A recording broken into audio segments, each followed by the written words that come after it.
This is Twit. We're going to do a quick unboxing. I got something in the mail. You know when I get something in the mail, I like to open it for all of you. Came from the shipping department.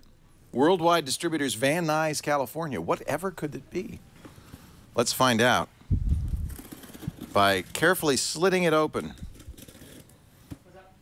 Actually, I think I know what it is because I ordered it. At great expense, I might add. There it is. Yes, it is. It's what I thought it was, which is a Galaxy Note 4. These are out now. All the carriers have it in the store, so it's not such a big deal. You can go see it. But what I wanted was, you know me, I have a prejudice against carrier cruft, and I wanted an unlocked one. Unfortunately, and I did this last time with the Note 3, I've done it with the Galaxy S4, when you get a unlocked international version of the Galaxy phones, they're different. They don't have the Snapdragon processor. They typically have a Samsung processor, in this case the Exynos, and that has some disadvantages. One is it doesn't have the LTE bands for AT&T or T-Mobile. It is a GSM phone. Not for you, Ozzy. Not for you. Well, he could eat it. No, that's my lunch. Ultimate viewing, Quad HD, superb camera, enhanced S Pen, fast charging. So there it is. Let's just peel off the back. They had several colors, but I chose, of course, boring black. That's not, you know, that doesn't feel that big. Anybody have an iPhone 6 Plus? Yes. In I wonder fact, who would I have do. an iPhone 6 Plus. So, in fact, it seems a little smaller. It's certainly shorter. Well, it seems yeah, roughly the same thickness. The it has a bigger, higher screen res. itself is slightly larger. It's bigger. Yeah, it's almost slightly. It's 5.7 inches. It's also UHD. It's so the iPhone is 1080p. This is 1440. Ultra HD. Ultra HD. So let me see if I can turn it on. Sometimes they come with a little bit of a charge, unlike the iPhone, which almost always is mostly charged. Yeah, this might be. I will say the 6 Plus, the battery life is extraordinarily great. Yeah, this reputedly has good battery life. You can see it's got a big hole where the battery ought to go. Fortunately, they do include the battery now. And I believe it's a quick charge phone, so that means you can use the Qualcomm. Oh, but I don't know if the Exynos has quick charge. We'll see. It is a pretty hefty British adapter.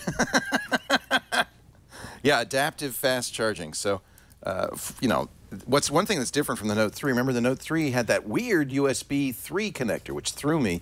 They've gone back to a 2.0 micro USB connector. So that's the good news. And if I suspect, and I don't know, we'll try it when I get the fast charger for the Moto X, but I suspect that all fast charging is just a higher amperage charger, and that the phone responds quickly to it. The idea being that in the first, say, 15 minutes or half an hour, you get the phone halfway charged and get back to work.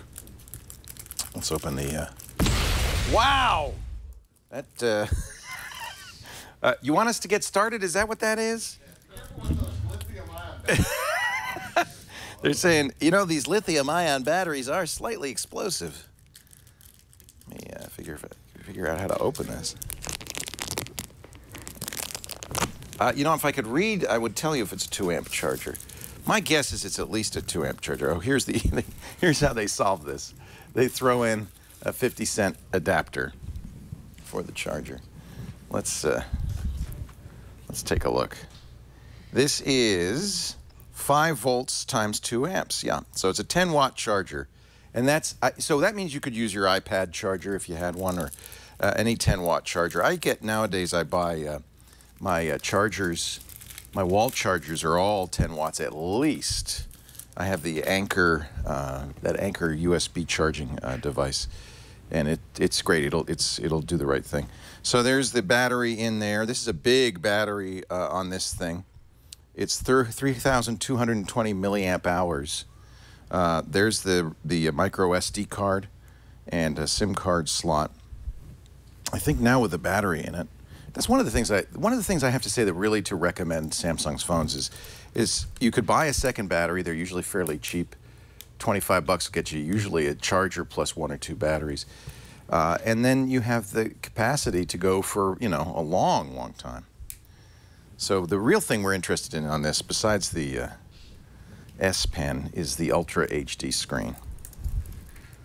Let's see how good that looks. There's the S Pen. The nice thing about these S Pens, they don't fall out very easily. It's hard. Oh, wow.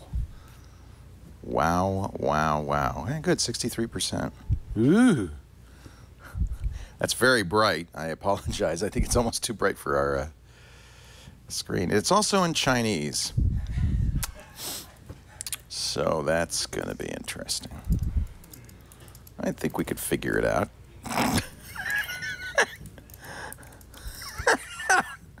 Somewhere in here there'll be a language setting, don't you think? Wow. Did I see a globe anywhere there? Maybe that? Feels like Dvorak's been here. Well, there you go. No, not Lollipop.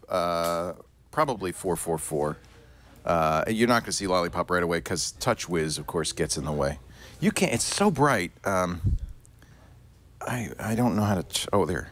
Here, we'll just turn on auto. Yeah, there you go. And that's not so bad. Boy, that's a good-looking screen. Should we watch a movie in Chinese?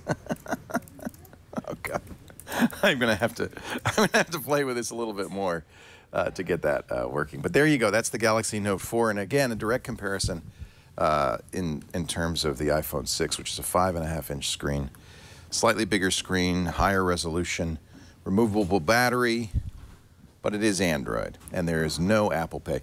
Very interested to see how the camera is. I think many agree. This is the latest Sony sensor. I think it's the IMX240.